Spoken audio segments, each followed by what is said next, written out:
Salut tout le monde. Alors oui, je sais, ça va vous étonner, mais j'ai été inspirée après la vidéo sur le respect des métiers.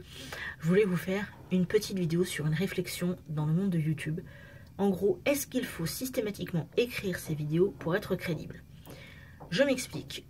J'ai vu la vidéo d'un YouTuber qui est pote avec un autre YouTuber et qui a en gros fait une critique de sa chaîne en insistant à plusieurs reprises sur le fait que ne pas écrire ses vidéos, c'était quelque chose qui rendait l'ensemble pas terrible du tout. Et j'ai beaucoup réfléchi et je me suis posé quelques questions.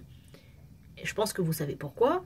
Je n'écris absolument aucune de mes vidéos. Les seules fois où ça m'est arrivé, c'est parce que c'était des sujets, disons, assez sérieux et que forcément, dans ces circonstances-là, tu n'as pas envie de raconter n'importe quoi. Tu veux vraiment éviter certaines expressions, etc. Donc, tu vas rédiger un texte, tu vas essayer de dire les choses en faisant attention et en ménageant tes mots et tout ce qui s'ensuit.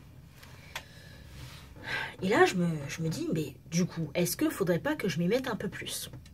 Est-ce que ça ne pourrait pas être intéressant de rédiger de temps en temps, d'avoir vraiment des éléments particuliers qui vont m'aider, etc. Machin, ça. Et plus j'y pense, et plus je me dis que, pour mon cas en tout cas, au final, ça servirait à rien. Et tout ce que ça ferait, c'est rallonger le temps de sortie des vidéos. Simplement parce que quand j'enregistre mes vidéos telles que ce que je fais maintenant, certes, il va y avoir des fois où je vais faire plusieurs essais pour arriver à un ensemble plutôt cohérent. Certes. Oui, parce qu'il y a des fois, je m'embrouille.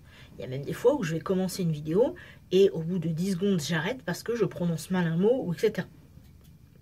Mais c'est pas forcément plus évident quand tu as un texte à lire au final. Déjà parce qu'il faut réussir à placer le texte à un endroit assez correct pour que tu ne donnes pas l'impression de lire.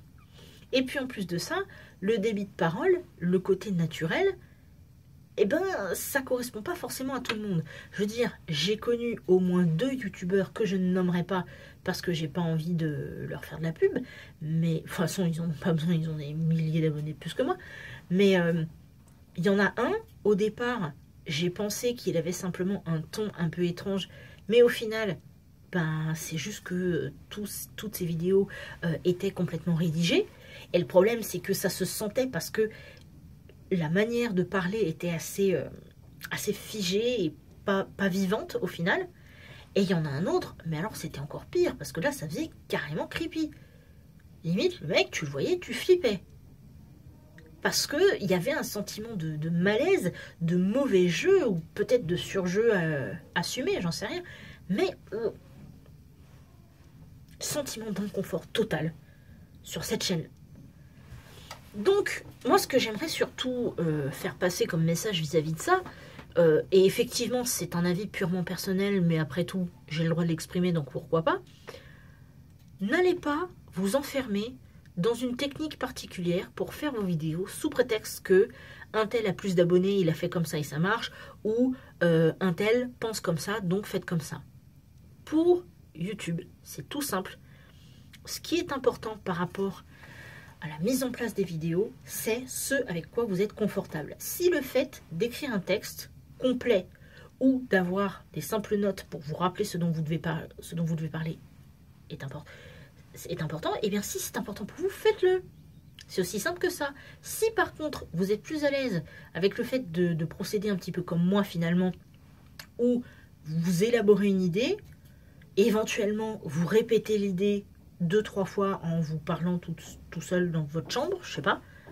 Moi, ça m'arrive en fait, quand je vais bosser le matin, quand je suis toute seule et que je fais mon trajet jusqu'à la gare, il m'arrive parfois de marmonner, vous voyez, de répéter en fait ce que je vais dire. Parce que ça me prépare. C'est aussi simple que ça. Vous n'avez pas besoin de vous prendre la tête systématiquement pour faire des vidéos. À moins que vous vouliez monter des films. Et encore, là ça vous regarde, vous les montez comme vous voulez. Mais si vous êtes à faire des vidéos du type de ce que je fais maintenant, que vous êtes face caméra et que vous discutez, faites comme vous le sentez et puis voilà. N'allez pas vous enfermer dans une case sous prétexte que le voisin a décidé que.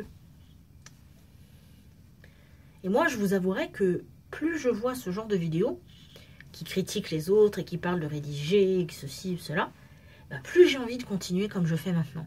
Alors, je vous dirais, peut-être que ma chaîne n'aura jamais 3 millions d'abonnés.